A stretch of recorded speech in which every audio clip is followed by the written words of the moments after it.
मुझे ये बताइएगा सर, वो बार बार आज भी इमरान खान साहब कह रहे हैं कि उनसे बात करेंगे जिनके पास ताकत है। सर 4 मुतालबात है वाडा साहब, कोई आप ही सिफारिश कर दें, कोई एक आधा ही मनवा दें। देखिए मुनीब साहब, आपने अगर नॉन स्टार्टर रखना है चीजों को, देखिए ये कौन है, मुझे एक बात बताएं कि कैसे गंडापुर साहब अचानक से उनकी इतनी एक्सेसिबिलिटी हो गई है कि वो आ रहे जा रहे घर में आ रहे जाते हैं।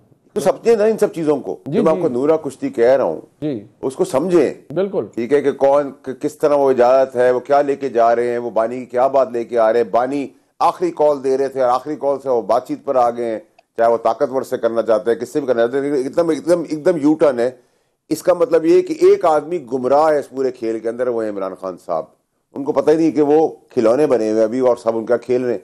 उनके अंदर रहने में इन सब का फायदा है, इन सब का किनका, पीटीआई के अंदर जो मजा करे।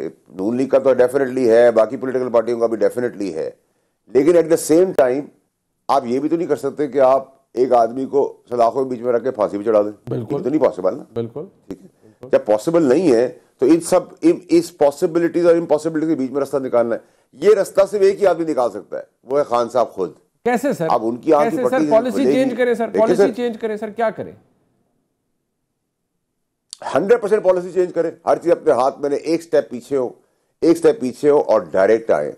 जब तक ये जो साइड लाइंस पर हैं, ये साइड लाइंस में तो अभी मैं तो 2.5 साल पहले कह रहा था सर, जब खान साहब चांद पे थे और पार्टी आसमान पे थी जी, मैंने तो कहा था सब कुछ होगा, क्योंकि ये लोग थे उस वक्त तो खान साहब सुनने को भी तैयार नहीं थे। मजीद खान साहब के लिए उस जगह पे ले जाएंगे जहां से वापसी अल्लाह खैर करे। ठीक है, तो जी, उस जी, जी। जगह से आने से पहले पार्टी के बारे में लोगों का पता क्या चल जाना चाहिए। खान साहब को अगर लीडर कोई नहीं समझ कि उसका क्या हो रहा है तो फिर वो लीडर किस नाम का है? नहीं, नंबर 2 एक जी जी जी, आप मुकम्मल कर लें।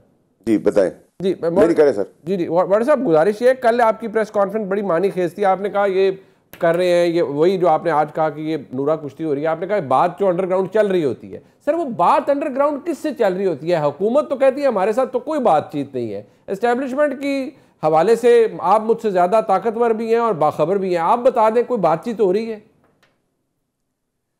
देखिए सर, हुकूमत के कुछ सिलेक्टेड हिस्से वही ब्रिज का किरदार लगा। जैसे गंडापुर जो है वो अथॉरिटी तो नहीं है ना, इमरान खान अथॉरिटी है। इसी तरह गवर्नमेंट के अंदर भी कोई ना कोई तो आर्बिट्रेटर होता है ना, जो मैसेंजर होता है।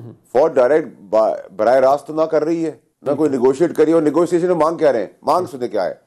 मांग ये है कि जी आप 26वीं अमेंडमेंट रोल बैक कर दें, if I am not wrong. तो 27वीं की बात करें भाई, 26वीं तो हो गई। ठीक है, दूसरा वो कहता है हमारा मैंडेट वापस कर दे। कभी चोरी हुआ हुआ, डाका डाला हुआ, वोट लिया हुआ, लीगल इलीगल, क्या हमने 18 मैंडेट वापस किया था जब तक हमें निकाल के बाहर नहीं फेंका था? तो क्या मैंडेट छीनने वाला, लेने वाला, वोट से आने वाला, लीगल इलीगल आपको मैंडेट दे देगा, यानी कि आपको दे दे? ठीक है। नंबर तीसरी चीज ये है कि सबको रिहा कर दे, यानी कि सबकी रिहाई तो खान साहब की रिहाई होती है ना। सबकी रिहाई तो शाम में मुझे खुद चीख रहे कि मेरा कोई पूछने वाला नहीं है, उमर चीमा कोई पूछने वाला नहीं है, इजाज चौधरी कोई पूछने वाला नहीं है। तो देखिए जुल्म तो पार्टी के अंदर हो रहा है। मुझे बताया ना, गंडापुर और जितनी एक्टिव टीम नजर आ रही है जो सिर्फ मीडिया तक हद तक की है, और जितने भी कफन बांधने वाले जो इनके लीडरान हैं, वो किसी को आज तक तीमारदारी के लिए पूछने के सब कुछ छोड़े। खान साहब की सगी दोनों बहनों को आज तक पार्टी के अंदर कोई जेल में मिलने नहीं गया। तो मुझे आप बताएं कि क्या पीटीआई के वर्कर्स को, पीटीआई के सपोर्टर्स को ये नजर नहीं आ रहा कि उनके लीडर के साथ उनके साथ क्या खेल खेला जा रहा है? ठीक है, मैं आपको बताऊं सर, जहां हम नलायकी की बात गवर्नमेंट की करते हैं, तो मैं आपको ये भी बताऊं कि पीटीआई के जो इनर सर्कल है, जो आजकल बाप बना हुआ है और किसी वजह से बाप बना हुआ है जी, अंदर खाने, इनको भी छुपने की जगह नहीं मिलेगी सर। ये आप देख लेना। आज जो मरवत ने बात की है उसको आप हल्का ना लीजिएगा। ठीक है, वो केपी के ही गवर्नमेंट की बात कर रहा है। ठीक है। तो ये सारी मशीनरी, ये सारा पैसा जो ऑर्गेनाइज करने के लिए चीजें लग रही हैं, वो कौन ला रहा है? मेरा बाप तो नहीं दे रहा वो पैसे, कोई बाहर से भी फंडिंग नहीं आ रही। प्रोग्राम में एक ब्रेक शामिल करते हैं जी, ये बहस जारी है, हमारे साथ रहेगा। एक दफा फिर आपको खुशामदीद कहते हैं जी प्रोग्राम में। अहमद वैसे मैं जरा क्विकली इसके ऊपर रिफ्लेक्ट कीजिएगा। वाडा साहब ने तो खैर बड़ा तफसील से बता दिया। आज भी अभी भी गंडापुर साहब का बयान यही है जी कि हम इमरान खान साहब की रिहाई से मामला शुरू होगा और उसी से फिर आगे बढ़ेगा और मुतालबात हम मनवाएंगे। With all this going on sir, ये मुतालबात तो कोई नहीं मानेगा, क्योंकि वाडा साहब ने भी कहा, हुकूमत ने भी यही कहा है कि ये नॉन स्टार्टर है, और अगर आप बात करना चाहते हैं एस्टेब्लिशमेंट से तो फिर करके देख ले, हुकूमत तो कुछ ऑफर नहीं कर रही। देखिए बात यह है कि वाडा साहब ने काफ़ी तफसील से बातचीत की है जी। एक जनरल एटीट्यूड होता है ना, वाडा साहब का थोड़ा सा पैसिमिस्टिक एटीट्यूड है और थोड़ा सा नेगेटिव भी है, और बहुत सारी हकायक शायद उनको वहाँ जाते आते हैं इनको मालूम भी होंगी, जिसकी बुनियाद पे वो बातें करते हैं जी। और उसमें कुछ हकीकत पसंदी भी यकीनन होगी उनकी गुफ्तगू के अंदर।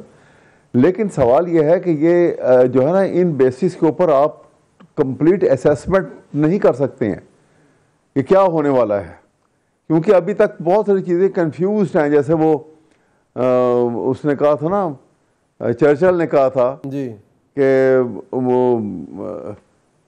The mystery it's wrapped and riddle inside an enigma जी। तो वो अभी बहुत सारी चीज़ें जो हैं जो अनडिस्कवर्ड हैं वो मंजर आम पे आ जाएंगी, शायद उससे पहले इनके इल्म में कोई आई हों, कुछ अभी नहीं आने वाली। लेकिन ये बात हकीकत है कि इनसे बातचीत जो है, जो हुकूमत है, ये कोई सियासी हुकूमत तो है नहीं जी। ये तो एक पपेट्स हैं जिनकी स्ट्रिंग पुल करेंगे तो ये आगे से नाचेंगे भी, बात भी करेंगे, बोलेंगे भी, जितना कहा जाएगा बोलेंगे, उससे आगे बोल नहीं सकते हैं। इनकी तो वो हैसियत है, इसलिए वो इमरान ने जो कहा है तो राइटली सेड इट, और ये खुद भी कहते हैं बार बार कि हम तो ये पार्टी बैन करने का फैसला कर चुके हैं, हम तो बात करने को तैयार नहीं है। ये 9 मई के वाक़यात जिन्होंने किए थे, बार बार वो कई दफ़ा कह चुके। तो जब आपको पता है कि हुकूमत में जब आए होते हैं तो आपको मैग्नेनिमिटी दिखानी होती है। तो मैं एक बात में ये बात ख़त्म कर दूँ, अगर जैसे अभी एनालिसिस कर रहे थे खुरम साहब कि जी हाँ, ये सबसे बड़ी पॉपुलर पार्टी नून लीग जिसको 79% वोट मिला और पाकिस्तान के अवाम ने वोट दिया, तो एक बात अगर कह दें तो बात मेरे ख्याल में ना इमरान खान बोल सकेंगे ना कोई और बात कर सकेगा कि इलेक्शन ऑडिट करवा लें। सब मुत्तफिक होकर इस बात पे एग्री कर जाएं, ठीक है, इलेक्शन ऑडिट करवा लें। अच्छा सर, इनको तो खतरा ही कोई नहीं है सर। लेकिन फिलहाल जो बुनियादी चीज है इमरान खान साहब की रही है। अभी वाडा साहब ने कहा कि इमरान खान साहब has to take a step back, अगर आपने कुछ चीजें दुरुस्त करनी है। लेकिन ये फ्रिक्शन तो इस तरह जारी रहेगी, अगर ये डिमांड्स होंगी तो ना हुकूमत मानने के लिए तैयार है, और आई एम श्योर वाडा साहब बड़े वेल इन्फॉर्म्ड हैं, वो एस्टेब्लिशमेंट भी मानने के लिए तैयार नहीं है। तो फिर ना पंजाबी में कहते हैं ना, खोता तो खूब में जाएगा। एस्टेब्लिशमेंट तो देखिए ना, मैं तो पहले कह चुका हूँ कि एस्टेब्लिशमेंट और हुकूमत इसलिए भी नहीं मानेगी कि वो मेरे नज़दीक जो मेरा परसेप्शन ये है कि वो इमरान खान का खौफ है इन दोनों के दरमियान, और वो एक वजह है। लेकिन अगर in the vital interest of nation कोई स्टेप लेना है तो ये बड़ा स्टेप है, ये कहें कि इलेक्शन ऑर्डर करवाने हैं, ये सारा कुछ खत्म हो जाएगा, सब एग्री कर जाएंगे इसको। वो तो वाडा साहब ने कह दिया कि इल्लीगली जैसे भी आया है वो तो वापस नहीं होता ना, 26वीं तरमीम वापस होती है। नहीं, वापस क्यों नहीं होता है? जब गलत आया होता है तो सब वापस होता है। हाँ, और दूसरी बात अभी ये कह रहे थे कि जनाब तारीख का बहुत बड़ा वाकया हो गया 9 मई का। भाई उससे तारीख का बहुत बड़ा वाकया तो सुप्रीम कोर्ट के ऊपर हमले का हुआ था, उससे बड़ा बहुत अदारा था, third pillar of state constitution था वो। ये तो नहीं है ना। आप देखिए कि हम कंपैरिजन करके देखें तो इनके नजदीक जो है वो अदलिया की हैसियत नहीं है, इसी वजह से अदलिया को उन्होंने अपने थंब के नीचे रख लिया लाकर। ठीक है, तो आइन की जब भुलिया बिगाड़ देंगे, फाशिज्म पाकिस्तान के ऊपर रूल करेगा, तो डिस्पोटिक रूल के अंदर तो फिर यही कुछ होगा जो हो रहा है पाकिस्तान के अंदर। अच्छा, और वहां पे जिसका जो जोर आएगा वो अपना इस्तेमाल करेगा, जो ताकत ब्रूटल इनके हाथ में ये इस्तेमाल करेंगे। अब तो ये हमें नजर आ रहा है। लेकिन अगर हल करना है तो हल करने का तरीकाकार मैं आपको बता